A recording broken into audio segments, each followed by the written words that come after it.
Depuis des décennies, ceux qui ont des yeux pour voir sont conscients de la présence de chemtrails dans notre ciel. Et pendant des décennies, nous avons été traités de théoriciens du complot. Mais en 2016, alors qu'il était directeur de la CIA, John Brennan a admis que les traînées de condensation étaient bien réelles, lors d'une réunion du Conseil des Relations internationales. Un autre exemple est l'ensemble des technologies, souvent désignées collectivement sous le nom de géo-ingénierie, qui pourraient potentiellement contribuer à inverser les effets de réchauffement du changement climatique mondial. L'une d'entre elles a retenu mon attention, l'injection d'aérosols stratosphériques, ou SAI. Il s'agit d'une méthode d'ensemencement de la stratosphère avec des particules qui peuvent contribuer à réfléchir la chaleur du Soleil de la même manière que le font les éruptions volcaniques. Un programme d'ISC pourrait limiter l'augmentation de la température mondiale en réduisant certains risques associés à des températures plus élevées et en donnant à l'économie mondiale plus de temps pour abandonner les combustibles fossiles. Ce processus est également relativement peu coûteux. Le Conseil national de la recherche estime qu'un programme SAI pleinement déployé coûterait environ 10 milliards de dollars par an. En 2007, il a été annoncé que des particules nanométriques, connues sous le nom de Smart Dust, pouvaient être dispersées sur le champ de bataille par pulvérisation aérienne. L'armée a passé des contrats avec plusieurs multinationales pour développer des biocapteurs portables.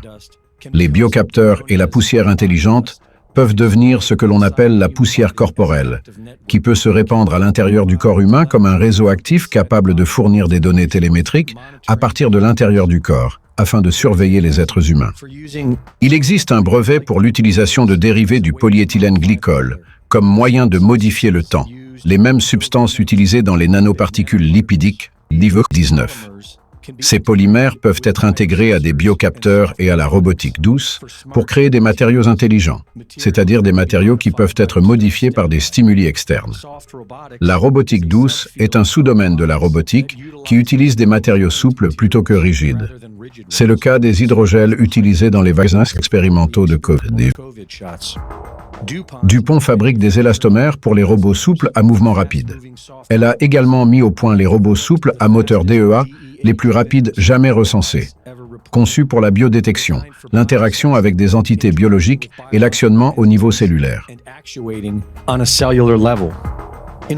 Dans son récent article intitulé Smart Dust Biosensors Polymers for Geoengineering and the Multinational Corporations that Manufacture them, poussière intelligente, biocapteurs, polymères pour la géo-ingénierie et les multinationales qui les fabriquent, le Dr Anna Maria Michalczea souligne qu'il s'agit de technologies transhumanistes qui fourniront à l'IA d'énormes quantités de données, comme l'a dit Bill Gates, pour comprendre 100 trillions d'organismes. Elle souligne également le fait important que les élastomères fabriqués par DuPont pour cette technologie de robots souples sont composés exactement des mêmes produits chimiques que ceux trouvés lors de l'analyse des mésogènes, un composé qui présente des propriétés de cristal liquide. La high-tech, au niveau de technologie de pointe dans le domaine médical et autres, qui s'appelle le cristal liquide. Le cristal liquide. Le cristal liquide.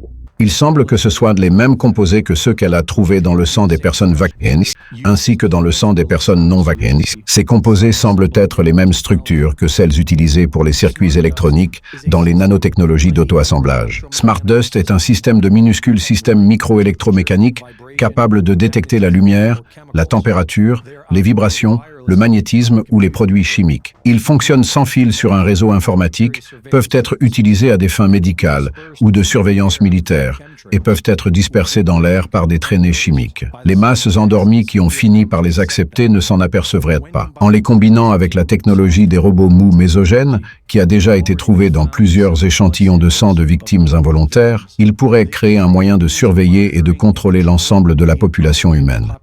Et j'ai dit, écoutez, il ressort des enquêtes et des résultats obtenus à date qu'il est possible d'administrer un vaccin à l'intérieur duquel il semble rien y avoir en apparence et qui ne soit pas offensif pour la santé d'aucune manière.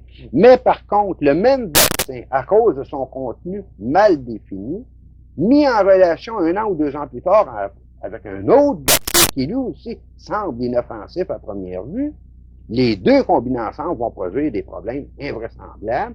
Et j'ai su dernièrement qu'il était possible, sans que ça puisse être décelé nécessairement au niveau d'analyse scientifique, il était possible de couper en deux un cristal liquide, d'en mettre une partie dans un vaccin, 1 an ou 2 ans plus tard, la deuxième partie se retrouve dans un autre vaccin. La combinaison des deux avec les informations que je possède au niveau des cryptoliquides permet le contrôle direct des individus via satellite en vue d'en arriver à un moment donné à un contrôle politique absolu sur les populations.